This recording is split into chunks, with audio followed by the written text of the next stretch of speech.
The first time I saw Margaret's face turn that particular shade of purple, I knew I was in for a world of trouble, but I never imagined it would end with the entire Riverside Meadows HOA board behind bars. Let me back up. My name is Trevor Yates, and I had just moved into what I thought was my dream home in suburban Denver, Colorado. The 3-bedroom ranch-style house on Maple Grove Circle was perfect. Great neighborhood, reasonable HOA fees, and a detached garage that could fit my car plus all my equipment. Living in Colorado meant dealing with serious snow, and I came prepared. My father had taught me the value of being self-sufficient, especially when it came to winter weather. So when I moved in during September, I made sure my garage was stocked with a commercial-grade snowblower, extra fuel cans, ice melt, shovels, and backup supplies. Everything was fine for the first month. I kept to myself mostly, worked my job as a software engineer from home, and occasionally waved to neighbors. The trouble started in early October when Margaret Sullivan, the HOA president, decided to do what she called wellness checks on all the properties. I later learned these were really just nosiness expeditions where she could peek into everyone's lives and find violations. I was in my garage organizing my tools when I heard the sharp rap on the garage door frame. Margaret stood there in her typical outfit, a pressed pantsuit that looked like it cost more than my monthly mortgage, her blonde hair sprayed into submission, and an expression that suggested she had just discovered nuclear waste in my recycling bin. "Mr. Yates," she said, her voice dripping with false sweetness, "I'm doing a routine inspection of the neighborhood, and I couldn't help but notice your garage door was open." I wiped my hands on my jeans and walked over. "Just organizing. Can I help you with something?" Her eyes had already locked onto my snowblower. It was a beast of a machine, a 2-stage commercial model that could handle the heaviest Colorado snow. I had paid good money for it after watching my elderly neighbor struggle with a wimpy single-stage model during a particularly brutal winter at my old apartment complex. "That," she said, pointing at it like it was a venomous snake, "is that a commercial snowblower?" "Yes, madam." "Great for heavy snow. We get some serious storms here in Colorado, so I wanted to be prepared." Her lips pressed into a thin line. "And those fuel cans, how much gasoline are you storing in here?" I glanced at my 3 5-gallon cans, all properly sealed and stored on a metal shelf away from any heat sources. 15 gallons, standard amount for maintaining equipment. I also have a generator in case we lose power." "I see." She pulled out her phone and started taking pictures. "I'll need to review this with the board." "Review what?" "I'm storing my own equipment in my own garage. The HOA has very strict rules about what can be stored on the property, Mr. Yates. I suggest you review your covenant documents." She turned on her heel and marched away, already typing furiously on her phone. I stood there feeling like I had just been scolded by a school principal for something that wasn't even against the rules. That evening, I dug out my HOA documents and read through every page. There were rules about lawn height, fence colors, holiday decoration timeframes, and acceptable mailbox styles. But nowhere did it say anything about storing normal home maintenance equipment in my garage. 3 days later, I received a certified letter. The HOA board had conducted an emergency meeting and determined that my storage of excessive gasoline and commercial-grade equipment posed a safety hazard to the community. I was ordered to remove the snowblower and fuel from the premises within 14 days or face daily fines of $100. I called Margaret immediately. She answered on the first ring, clearly expecting my call. "Margaret, I just got your letter about my snowblower." "Yes, Mr. Yates." The board was unanimous in our decision. We simply cannot allow such dangerous equipment in a residential neighborhood. Dangerous. It's a snowblower. Half the neighbors probably have similar ones. I've inspected the neighborhood thoroughly. No one else has anything of that magnitude. And certainly no one else is storing enough gasoline to fuel a small army. It's 15 gallons, Margaret. The fire code allows up to 25 gallons of gasoline storage in detached garages. The HOA covenant supersedes local regulations when it comes to aesthetic and safety concerns. Show me where in the covenant it says I can't store a snowblower. There was a pause. Section 4.7, subsection C states that homeowners may not operate commercial businesses from their residences. Your equipment suggests commercial snow removal activity. I'm not running a business. This is for my personal use. The size of the equipment suggests otherwise. The board's decision is final. Remove it or face the fines. She hung up. I sat there staring at my phone in disbelief. This was insane. I called my real estate attorney, Linda Hopkins, who had handled my house closing. Trevor, good to hear from you. How's the new place? Complicated. I've got an HOA situation. I explained everything. Linda sighed. HOAs can be tricky. Let me look at your covenant documents and that letter. Send everything over and I'll review it. 2 days later, she called back. Okay, so here's the thing.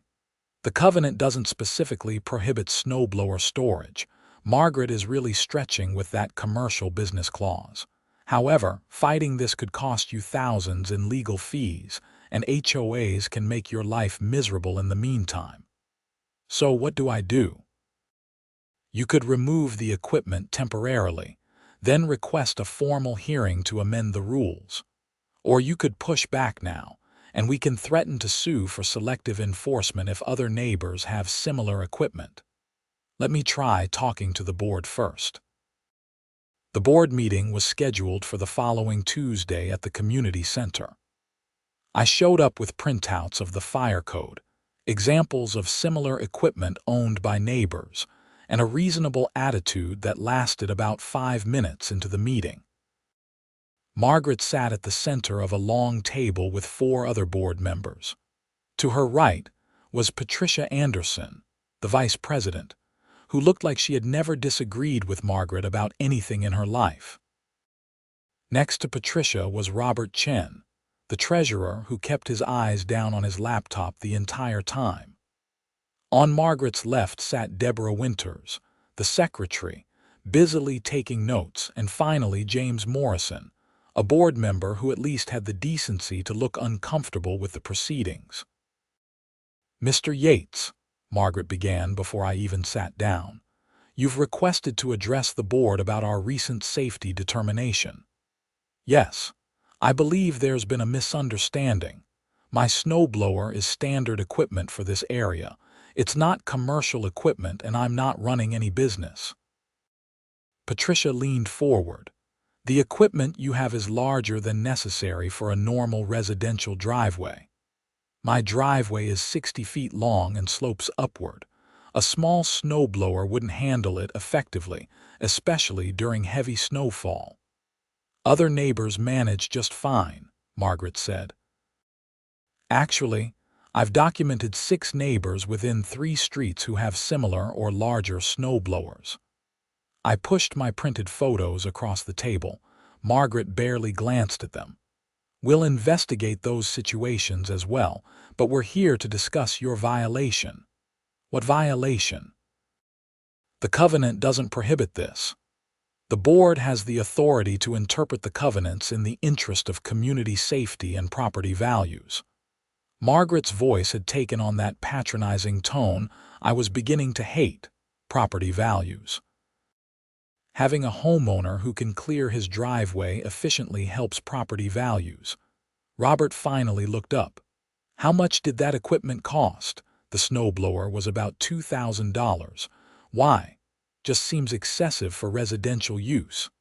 It's actually mid-range for Colorado winters. The commercial models run $5,000 and up. James Morrison cleared his throat. Margaret, maybe we're being hasty here. Trevor has a point about the covenant language. It doesn't actually prohibit this type of storage. Margaret shot him a look that could freeze lava. James, we discussed this. The board voted. I actually abstained, if you recall. I wasn't comfortable with the reasoning. A vote of 3-0 with one abstention is still decisive. Margaret turned back to me. Mr. Yates, the board's ruling stands. Remove the equipment or face fines starting November 1st. This is ridiculous. I'm not removing safety equipment from my property based on a made-up rule. Then you'll be fined. This meeting is adjourned. I left furious. Linda recommended I file a formal complaint and request arbitration, which I did. But the arbitration wouldn't happen until January at the earliest. Meanwhile, November 1st arrived, and sure enough, I received my first fine notice, $100 per day. I sent a check for $100 with a letter stating I was paying under protest and would be seeking full reimbursement plus legal fees. Linda said this was important for any future lawsuit, but here's where Margaret made her critical mistake. In her zealous campaign against my snowblower, she convinced the board to pass an emergency amendment to the covenants. The amendment, rushed through with minimal notice to homeowners, prohibited the storage of oversized snow removal equipment and limited gasoline storage to 5 gallons. The amendment went into effect immediately. Suddenly, my neighbor Tom Bradley got a violation notice for his snowblower. So did the Hendersons 3 doors down. Within a week, Margaret had sent out 7 violation notices to different homeowners. Most of them caved immediately. They either sold their equipment or moved it to storage units. Tom came over one evening looking defeated. Trevor, I'm sorry, man. I can't afford to fight this. Lisa and I are already stretched thin with the kids' college funds. I get it, Tom. This is insane, though. What are you going to do? Keep fighting and keep paying their stupid fines. What about snow removal? We're supposed to get a big storm system next week. I had been thinking about that. I've still got my equipment. I'm not removing it. They'll have to physically come take it, and I'd like to see them try. Margaret said the HOA has contracted with a snow removal service for the common areas. She mentioned they might offer individual driveway service too. For how much? She didn't say. The storm hit on November 15th. Colorado doesn't mess around with its winter weather, and this was forecasted to be a major blizzard. 2 to 3 feet of snow expected over a 48-hour period. The Weather Service issued warnings for everyone to stay off the roads. I woke up on the first morning of the storm to 18 inches already on the ground and more falling heavily. My driveway was completely buried. So was everyone else's. I bundled up, headed to my garage, and fired up my forbidden snowblower. The machine roared to life beautifully.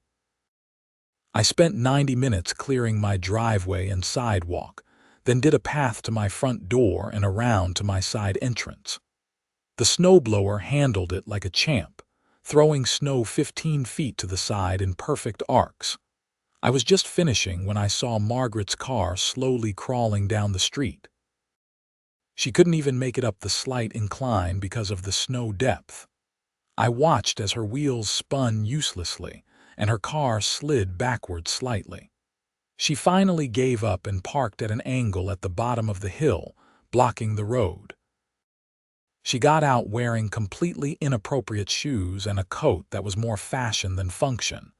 She immediately sank knee-deep in the snow and let out a shriek. "Mr. Yates," she screamed over the wind, "you are in direct violation of the HOA order." I shut off the snowblower. "Sorry, what?" "Can't hear you." She floundered through the snow toward my driveway, looking like a drowning person trying to swim through quicksand. "I said you are violating the HOA order by using that equipment." My apologies, Margaret, but I need to be able to get out of my driveway. You know, in case of emergencies. The HOA has arranged for snow removal services. Really? Where are they? Because everyone's driveway is completely snowed in. They'll be here. You need to stop using that machine immediately, or I'll be forced to add additional fines. You do what you need to do, Margaret. I'm going to take care of my property. I started the snowblower back up and proceeded to clear my neighbor Tom's driveway. He came out looking grateful and guilty at the same time. Margaret stood there for a moment, clearly wanting to say more, but the cold and snow were too much. She stumbled back to her car. It took her 10 minutes to get it unstuck and turned around. I watched her slide back down the hill, barely maintaining control. The snow continued for another full day.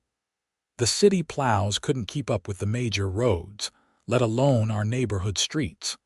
I spent several hours clearing driveways for elderly neighbors and creating paths for people to get to their cars. The whole time I was racking up HOA fines, but I didn't care anymore. This was about basic safety and community. On the third day after the storm started, the snow finally stopped. We had received 34 inches total. The city was paralyzed. Schools were closed, businesses were shut down, and the mayor declared a snow emergency, and the HOA's snow removal service. Nowhere to be seen. I found out why when Tom called me. Trevor, you're not going to believe this. Margaret never actually hired a service. She just told the board she would, but then she figured the storm wouldn't be that bad, so she didn't bother. How do you know this? James Morrison told me. He's furious. He said Margaret skipped the process to save money and figured homeowners would just deal with it themselves. This was getting interesting. So all those people who got rid of their snowblowers have no way to clear their driveways. Exactly. And people are pissed. Really pissed. Mrs. Henderson fell trying to shovel her driveway and broke her wrist. She's 78 years old, Trevor. I felt my anger building. That's on Margaret's hands. There's more. James is calling for an emergency homeowners meeting. He's got enough signatures to force a vote on removing Margaret and the other board members. The emergency meeting was scheduled for that Saturday at the community center. The parking lot had finally been plowed by the city, but many side streets were still in bad shape. Nearly every homeowner showed up. The room was packed with angry, frustrated people who had spent days trapped in their homes or struggling to dig out. Margaret tried to call the meeting to order, but she was immediately shouted down. You told us we couldn't have snow equipment, then you didn't provide any alternative. Someone yelled from the back. My mother could have died trying to get to her car, another person shouted. James Morrison stood up.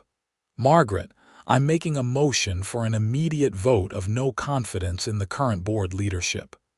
You can't do that without proper procedure, Patricia stammered.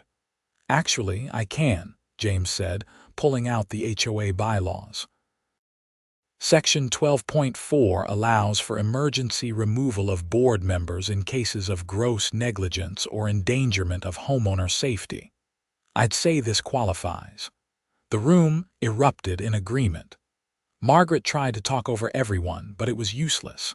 Within minutes, a vote was called. By a show of hands, Margaret, Patricia, and Deborah were removed from the board. Robert resigned on the spot.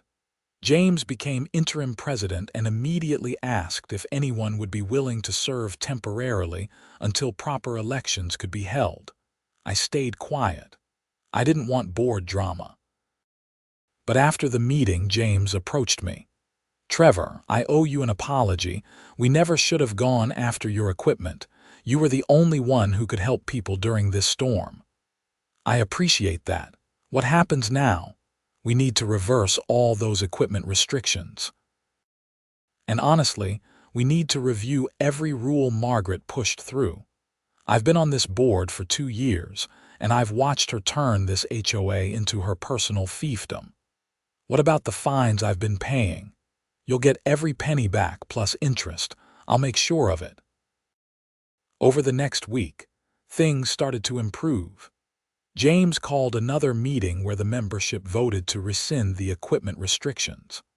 I got an official letter of apology and a refund check for all my fines, plus an additional $500 for my help during the storm. I thought that was the end of it. I was wrong.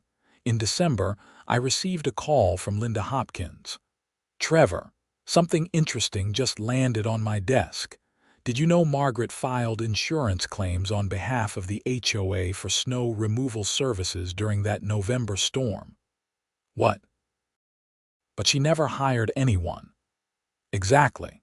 She submitted claims to the HOA's insurance company stating that she had contracted emergency snow removal services at a premium rate due to the storm. She claimed the HOA spent $15,000 on snow removal. That's fraud."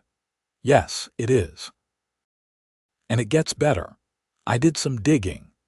Margaret also paid herself a bonus of $5,000 from the HOA Emergency Fund for Crisis Management during the storm emergency. She authorized it herself and had Patricia sign off on it." "Can we report this?" James Morrison already did.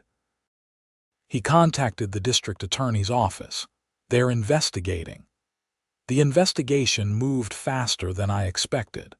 By mid-January, a detective from the Denver DA's office was interviewing homeowners.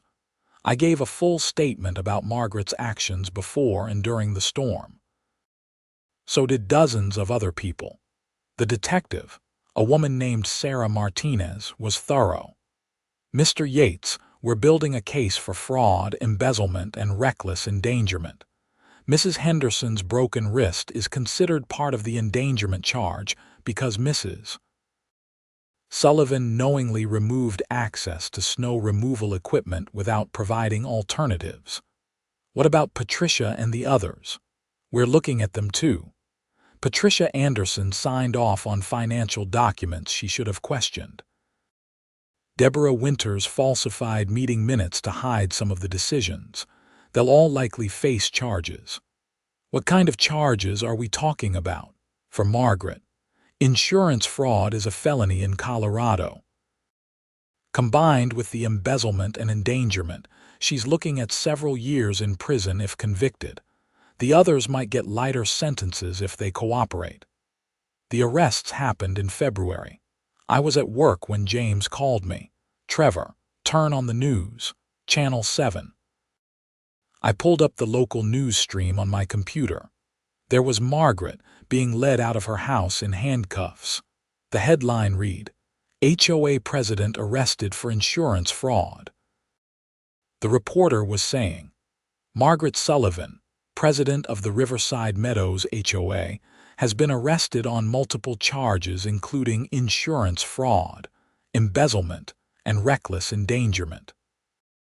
Prosecutors say Sullivan filed false insurance claims and diverted HOA funds for personal use, all while putting residents at risk during November's historic blizzard. I watched as they loaded her into the police car. She was crying and protesting her innocence, but nobody was listening. Patricia and Deborah were arrested the same day. Robert Chen avoided charges by cooperating with prosecutors and turning over financial records that showed a pattern of questionable spending by Margaret going back 3 years. The trial didn't happen until the following September. I was called as a witness to testify about the equipment ban and Margaret's failure to provide snow removal services. The courtroom was tense. Margaret had hired an expensive defense attorney who tried to paint her as a dedicated volunteer who made some mistakes under pressure. But the evidence was overwhelming. The prosecution presented the fraudulent insurance claims, bank records showing the unauthorized bonus payments, and testimony from multiple homeowners about the equipment ban and lack of snow removal. Mrs. Henderson gave emotional testimony about her broken wrist and the 6 weeks of physical therapy she had needed. The jury deliberated for less than 4 hours. Guilty on all counts. Margaret's sentencing happened in November, almost exactly 1 year after the storm. The judge was not sympathetic. "Mrs. Sullivan, you held a position of trust within your community. Instead of serving your neighbors, you used that position for personal gain and made decisions that endangered people's safety. The evidence shows a pattern of self-serving behavior and disregard for others." Margaret was sentenced to 4 years in state prison for the fraud and embezzlement, with an additional year for the endangerment charge. Patricia got 18 months. Deborah got 2 years. All 3 were ordered to pay full restitution to the HOA and to Mrs. Henderson for her medical expenses. I sat in the courtroom watching the sentencing and felt a strange mix of satisfaction and sadness. This whole thing had spiraled so far beyond a simple disagreement about a snowblower. After the trial, James Morrison officially stepped down from the board. "I need a break from HOA politics," he told me over coffee. "We've got a new board now, much more reasonable people. They've completely rewritten the covenant enforcement procedures to prevent another Margaret situation." "What kind of changes?" "All enforcement actions now require a majority vote of the full board with at least 2 weeks' notice to affected homeowners. Any new rules require a 30-day comment period and approval by 60% of the membership. And we've capped fines at $25 per day with a mandatory hearing before any fines exceed $500 total." "That sounds much better." "It is." We also added a specific provision protecting the storage of normal home maintenance equipment, including snowblowers, generators, and reasonable fuel supplies. I smiled. Only took a federal case to get there. Speaking of which, the HOA's insurance company settled with us. We got $150,000 to cover the legal fees, investigation costs, and Margaret's stolen funds. We're actually in better financial shape than we've been in years. The following winter brought another significant snowstorm. This time, I wasn't the only one prepared. Tom had bought a new snowblower. So had the Hendersons and at least 5 other families on our street. When the snow hit, we all worked together clearing driveways and helping neighbors who couldn't do it themselves. I was finishing up one Saturday morning when I saw a news van pull up. A reporter got out and approached me. "Are you Trevor Yates?" "Yes, can I help you? I'm doing a follow-up story on the Riverside Meadows HOA case. Would you be willing to talk about what happened?" I hesitated, then figured why not. The truth was already public record. The interview lasted about 20 minutes. I explained how the whole situation started with Margaret's objection to my snowblower, the escalating fight, the storm disaster, and finally the discovery of her fraud. "What do you want people to know about HOAs?" the reporter asked. "That they can be useful for maintaining property values and community standards, but they need proper oversight. One person shouldn't have the power to make everyone's lives miserable over petty grievances. And when board members put their own interests above the community's safety, there need to be real consequences." "Do you regret moving into an HOA neighborhood?" I thought about that. "No, this is still a great neighborhood. We just had some bad leadership. The new board is doing a good job, and homeowners are more engaged now. People actually read the meeting minutes and show up to vote. In a weird way, the Margaret situation woke everyone up to pay attention to HOA governance." The story aired the next week. I got calls from several national news outlets wanting to do interviews, but I declined. The story had been told enough. I just wanted to live my life and not be known as that snowblower guy. But the story did have a lasting impact. Colorado's state legislature. actually introduced a bill the following year requiring HOAs to provide annual financial audits and limiting their ability to impose arbitrary equipment bans. The bill was nicknamed the Margaret Sullivan Act in the news, though officially it was called the Homeowner Protection and Accountability Act. The bill passed and was signed into law. It required HOAs to prove actual safety hazards before banning common home equipment, capped daily fines at $50, and mandated clear appeals processes. It also required board members to carry liability insurance, which would hopefully make them think twice before abusing their authority. As for Margaret, she served 3 years of her sentence before being released on parole. I heard through the neighborhood grapevine that she moved to Arizona to live with her sister. Good riddance.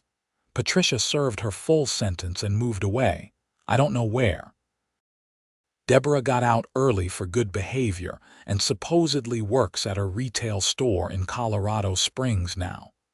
The Riverside Meadows HOA continued under new leadership.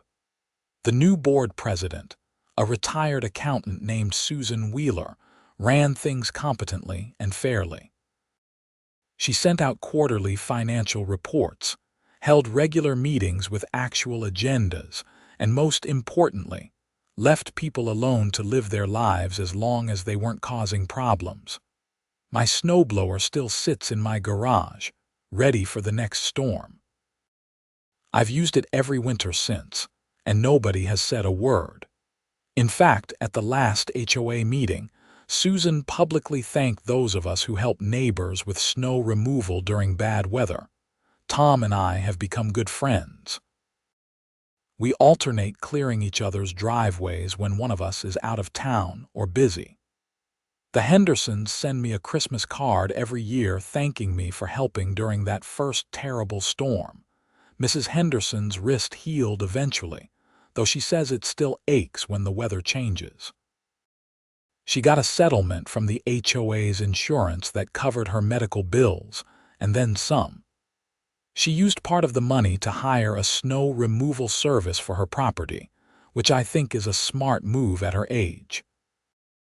Looking back on the whole mess, I learned some valuable lessons about standing your ground when you're in the right, even when it's expensive and frustrating.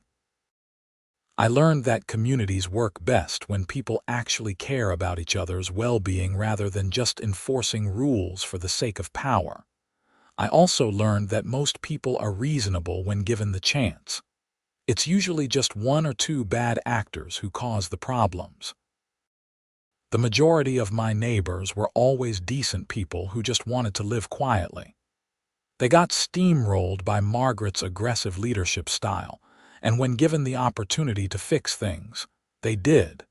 The legal fees ended up being substantial. Even with the HOA's eventual reimbursement, I was out about $3,000. Linda Hopkins did excellent work, though, and I considered it money well spent. She later told me she used my case as an example in a presentation she gave to the Colorado Bar Association about HOA law reforms. The funniest part of the aftermath was when I got contacted by a snowblower company wanting to use my story in their marketing. The snowblower that was too powerful for the HOA. They offered me a free upgraded model if I'd do a testimonial. I declined, but I appreciated the humor in it. My employer, a tech company in Denver, found the whole situation entertaining. My boss joked that I should add HOA reformer to my resume. Some of my coworkers started calling me the snowblower vigilante, which I have to admit made me laugh.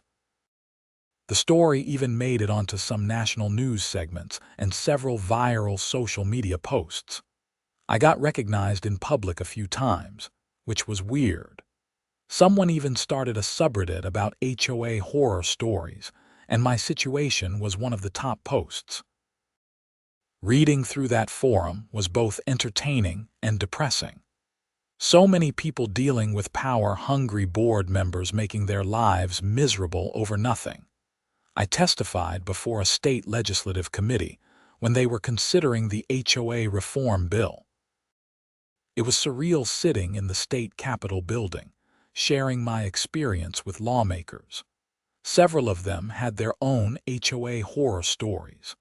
One representative said his mother had been fined for having the wrong shade of white on her garage door. The approved white was eggshell, but she had painted it cream, which was apparently a criminal offense in her neighborhood. The hearing had a moment of levity when I brought my snowblower manual to demonstrate that it was indeed a residential model, not commercial equipment. One of the legislators, a woman who represented a mountain district, laughed and said her husband had the same model. "These are standard equipment in the high country," she said. "The idea that an HOA would ban them is absurd." That testimony, along with input from dozens of other homeowners with similar stories, really drove home the need for reform. When the bill passed, I felt like the whole ordeal had at least resulted in positive change that would help other people avoid similar situations. The financial impact of Margaret's fraud on the HOA was significant but not catastrophic thanks to the insurance settlement. The new board conducted a full audit and discovered that Margaret had been skimming money for about 3 years through various methods. Fake vendor payments, inflated expense reports, unauthorized bonuses. In total, she had stolen about $40,000. That money was eventually recovered through the criminal restitution process and the insurance settlement. Margaret's house was put up for sale to help pay her debts, though I heard the bank ended up taking most of that in a foreclosure. I didn't feel much sympathy. She had brought it all on herself through greed and arrogance. One unexpected positive outcome was that the neighborhood actually became closer. The shared trauma of the Margaret years, as people started calling them, gave everyone something to bond over. We started having regular neighborhood gatherings. Summer barbecues, Halloween parties for the kids, a community yard sale in the spring. Tom organized a neighborhood watch program that was actually about watching out for each other, not spying and reporting violations. If someone was on vacation, neighbors would keep an eye on their house. If someone was sick or injured, people would coordinate to bring meals or help with yard work. It was the kind of community feeling that HOAs are supposed to foster, but which had been completely destroyed by Margaret's authoritarian approach. Turns out people are much more willing to maintain their properties and be good neighbors when they're not being threatened with fines every week. The new HOA board even started a community emergency preparedness program. After the storm disaster, everyone recognized the importance of being ready for severe weather. The HOA bought a backup generator for the community center, established it as an emergency warming station, and created a database of residents who might need extra help during emergencies. I volunteered to help coordinate the snow removal aspect of the program. We created a list of homeowners with snowblowers who were willing to help others, matched them with elderly or disabled residents who needed assistance, and established a phone tree for communication during storms. The first test of the new system came during a major December storm 2 years after the original incident. The system worked beautifully. Everyone who needed help got it. Driveways were cleared, paths were made to doors, and nobody was trapped or injured. The local news even did a story on our neighborhood as an example of community cooperation during severe weather. Standing in front of the news camera that time felt different. I wasn't there as a victim or a whistleblower. I was there as a neighbor helping neighbors, which is how it should have been from the start. Susan Wheeler, the new board president, said it best in her interview. "We learned the hard way that HOAs should facilitate community, not dominate it. Our job is to maintain common areas, enforce reasonable standards, and help neighbors work together. It's not to micromanage people's garages or ban safety equipment. The reporter asked her about Margaret, and Susan's response was diplomatic but firm. The previous leadership lost sight of their purpose and put their own interests above the community's safety. We're committed to never letting that happen again. I sold that house eventually, not because of HOA problems, but because I got a job offer in Seattle that was too good to pass up. When I listed the property, my real estate agent said the reformed HOA was actually a selling point. Potential buyers appreciated that the community had addressed its governance issues and implemented strong oversight procedures. The couple who bought my house, a young family with 2 kids, were thrilled about the neighborhood's community spirit. I spent an hour telling them the whole story, including the Margaret situation. They laughed at the absurdity of the snowblower ban and were impressed that the community had come together to fix things. Most HOA problems just fester, the husband said. The fact that your neighborhood actually solved the issue and improved things shows strong community character. I left them my snowblower. They were moving from Texas and didn't have any winter equipment. Consider it a housewarming gift, I told them. And welcome to the neighborhood. You'll like it here. Just stay involved in the HOA meetings. Before I moved, the neighborhood threw me a going-away party. It was a warm June evening, and people brought food and drinks to the community center. Kids were running around playing, adults were laughing and talking, and it felt like a real community celebration. James Morrison gave a speech thanking me for standing up to Margaret and not backing down. Trevor could have taken the easy path and just removed his snowblower like everyone else. Instead, he fought for what was right, and that fight exposed serious problems in our leadership. We're a better neighborhood because he was willing to be inconvenienced and spend his money on principle. I felt embarrassed by the attention but also genuinely touched. I just wanted to keep my snowblower, I joked, and everyone laughed. But James wasn't done. No, seriously, you showed us that standing up to bullies matters even when those bullies are wearing the respectable mask of HOA authority. You showed us that communities work when people care about each other's well-being, and you showed us that sometimes the fight is worth it. Tom presented me with a plaque. It read, "Trevor Yates, champion of common sense, defender of snowblowers, friend to neighbors. Thank you for your service to Riverside Meadows." I hung that plaque in my new apartment in Seattle. It makes me smile every time I see it. Seattle doesn't get much snow, so I didn't need a snowblower there. But I kept track of my old neighborhood through social media and occasional calls with Tom and James. They sent me updates about community events, new families moving in, and yes, successful snow seasons with no HOA drama. 3 years after I moved, Tom called with news. "Remember how Margaret tried to sue the HOA for wrongful termination and defamation?" "Yeah, I heard about that.